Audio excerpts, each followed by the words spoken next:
Hello, ladies and gentlemen. This is my thoughts on the newest Arbitration as I show you my gameplay on screen right now while I'm also talking about it. Right. This can also work as a guide because I'm going to be mentioning some pretty nifty stuff for you to be able to clear these stages. And yeah, hopefully this can help you when you try to clear Arbitration on your own. So let's start with the easiest stages, working up to the hardest knight stage and then going on to the king stage. So the first stage that I think is the easiest is knight 1. The blessing of knight 1 is if you hit the enemy 6 times before they take their turn, they're going to force their turn and advance themselves, which is, you know, a good counter shield, I guess, and also a good DOT shield. The Howling Casket and the Aromaton specifically are pretty annoying if you don't have the right sustains for it, because they really love spamming crowd control, and if you get really unlucky with that crowd control, then your run might be dead. So the main hurdle of this fight is basically to just have a sustain that's really good at cleansing, or that's really good at resisting crowd control. Like Fu Xuan is actually a pretty damn good character for this fight. Aventurine is one of the best, because his effect res is very high for the entire party, so it's very unlikely that a CC debuff is gonna land on you. It's probably still gonna happen, just like in my recorded run here, but it's not as common as the other sustains. So assuming you meet the sustain check, the only thing that you have to look forward to really is the damage check. And the damage check of this boss is not very high. It has consistently 4 enemies on the field, so you can treat this as basically like pure fiction, but I managed to clear this with very low investment Acheron, E0S0 Cypher, E0S0 Jiaoqiu, E0S1 Aventurine, and I was able to clear it. The DPS check is really forgiving. It's not a terribly difficult stage, because even though it seems rather tanky, if you are able to beat the Bubble Hound, this dog here, what this Bubble Hound does when you kill it is it will self-destruct and apply a really strong DOT that will basically just drain the enemy's HP. So that's nice, right? Again, you just basically treat this as like pure fiction. I can assume that you can also clear this with someone like Fei Xiao, but I would save your single target options for a later fight. Oh boy, I can't wait to talk about that. But anyway, let's get back to knight 1. Boss really isn't that hard. The DPS check is pretty forgiving. The only thing that's really annoying about it is the CC check, but we did get Permanent Sorcery for free, so even then it's really not that bad. I actually had more trouble running Yun Li with trying to 30k pure fiction with Yun Li right now than I had trying to run Yun Li on knight 1. It's actually that crazy, you know? And I'm very much a povert Yun Li. I have an E0S0 Yun Li without even E1 Tribute, so if Yun Li can clear it, pretty much anything can, really, at this point. The knight 1, the best characters for this are Acheron because of the weakness type matchup. Counter characters like Yun Li and Clara can also be usable here. Need a fairly high amount of investment on Clara to do that, like you would put Eidolons on a support, but you know, that's fine. And the standout best team for this is DOT, because they're able to abuse the big bleeds that the Bubble Hound does to on self-destruct, right? I would suggest you use your weakest teams for this stage, provided that they can deal pretty good AoE damage, and yeah, you should be fine for this stage. It's not terribly difficult. The next stage is Knight 3, which is the senior staff team leader. What this boss does is it just spawns 3 IPC goons next to it that has a merit buff, I think it's called. And you can steal that merit buff by breaking them or by killing them, which can increase your damage a lot. And you also have the Malefic Ape, the monkey. It will do like a big single target attack to the last character that did a skill. It's pretty non-threatening these days. It's actually pretty nice for consistent energy procs, but you can get surprised by it sometimes. So, you know, you do have to keep that in mind. And in the second wave, you have the Ban Academics, which is a pretty technical fight. If you have not played Ban Academics, this might look really bad, but once you have gotten down the entire timing of this fight, it's very easy. The blessing for this is Resilient Armor, so it starts at 2 stacks and each stack reduces damage taken, and the way to reduce stacks is you have to break them. But you can see that in my footage, you don't really need to break that much to clear this fight. So let's talk about the damage check first. The damage check of this fight is not that bad. I'm using a very low investment Herta, and well, you know how Herta is, right, against AoE, so it's not that bad. But the main indicator for this fight that you have enough damage is if you manage to kill the IPC goons before the staff team leader gets their next turn, then you should have enough damage to clear Ban Academics with enough luck and with enough good play. So provided that you are able to end the first wave at the 0 cycle, what do you do against Ban Academics? The first thing that you have to note about Ban Academics is what state it starts in. So it starts at default by being angry, but if you hit it, it's going to revert into happy. That's the entire game plan of this fight, right? But you have to take note of this T-Rex looking guy, right? If that T-Rex starts at happy mode on their first turn, the first turn that they're gonna do is they're gonna do like a buff to you. They're gonna give you a big attack buff, but then they'll put the other TVs, 2 of them, he selects randomly between 2 of them, and puts them under the tutoring state, which means you can't make them happy unless you break them. It sounds like you want to put them at happy all the time, but for the sake of your run, you might actually want to set them at angry, because if the Ban Academics boss, the Tyrannosaurus Rex, starts at an angry mode at their first turn, what they're gonna do is a big AoE attack and then a big blast attack, but they're not gonna do tutoring. So that means you are able to abuse the next mechanics that I'm going to give to you. So the main way that you play this boss, basically, if you're not running Super Break with like Rup or anything, because Super Break delays too much, but if you're running a normal team like this, like a Herta team, the main goal of this fight is basically to use your attacking ultimates at certain points. Each of the TVs has 2 sets of turns if they are happy. The first that they're gonna do is give you buffs. It can range from 50% energy regen to 1 character, 50% action advance to your entire team, or 2 more SP to your entire party, so very beneficial.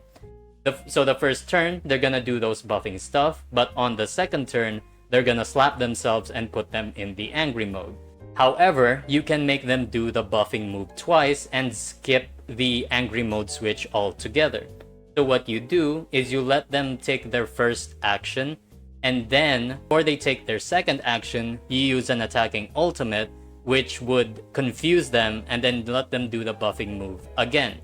That's the entire crux of optimization in this fight. So there's a fairly high amount of RNG that you have to like get through this. Like you can 0 cycle with this boss as long as the RNG is willing to favor you, and you might not be able to clear if the RNG isn't enough. But either way, assuming you can play this boss well, it's really not that hard because it just gives you so much. So basically the entire point of the Ban Academics fight is to just abuse their happy phase as much as possible, which includes attacking them in between their turns, which is quite engaging gameplay, I would say. The Ban Academics is one of my favorite bosses for this reason. It just it gives you enough rewards, right? Like it's great game design, I think. The best characters are Super Break, obviously. They play really well with the Blessing. Rappa is like absolutely amazing here. Or you can use someone like Herta who just has so much AoE damage that she's able to clear it. You can also use Anaxa, but I would prefer Anaxa on other stages, to be honest. And yeah, that's all. A pretty simple AoE fight, I would say. Now we move on to Night 2. This footage that you're seeing on the screen right now took 2 hours for me to get the perfect RNG on to finally get a successful recording. It was not fun rerunning this boss and having to face the heinous amount of RNG it has. So what makes this boss fight really bad? Well, first of all, enemy matchup is not very encouraging enough by itself, but it should be pretty manageable. We already know what the enemy mechanics of these 3 enemies are. The blessings absolutely ruin this fight. You have interference, which means after the enemy target uses an attack, it randomly causes 5% or 10% action delay to the attack target. So even if Hule does like an AoE attack to you, your -1 speed Sunday setup might get delayed less, to the point that you just lose a whole last turn on your saber or something.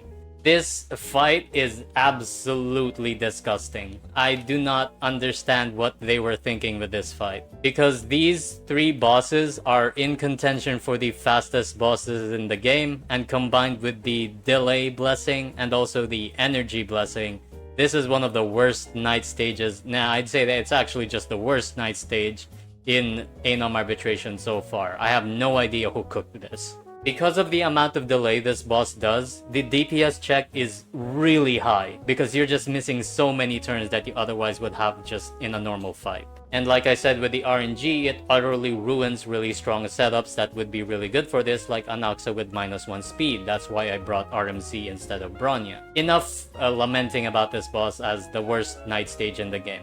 There's a couple of things you can do against this fight to make the RNG less, but you're gonna have to face it head on anyway. The first and the best way to mitigate any mechanic Hule has is to bring Finon.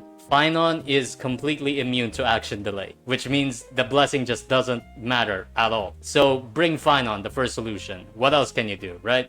You can bring characters that have most of their damage, or at least a good amount of their damage, locked under enemy turns. So for example, DOT or counter attacks. From my experience, if you are going to run DOT and counter, you still need a fairly high or a medium amount of investment, like maybe a Yunli Eidolon or a Tribi Eidolon to stomp this boss. You can also use characters that are indirectly not affected by enemy turns. So for example, a character like Castris. Castris can charge her energy just by letting the enemies move because they damage you and reduce her HP. Whereas with other characters, they need their turn to generate energy. Castris just doesn't really care about it. So you have Finon, who's completely immune to the mechanics, DOT, Counter, and Castris, characters that don't really mind having their turn be ejected. And the last method that I would use on this boss is Brute Force. This is for when you don't have any of the other options above, or you don't have enough investment in the second option. For this, I used Anaxa. He's one of the better characters for this. Actually, he's one of the best, I think, for brute forcing, because in the first wave, you are able to CC the Icor Winged Serpent, which means they are unable to counter you and they are unable to delay you constantly enough, which is quite powerful. It's also very powerful against Hule.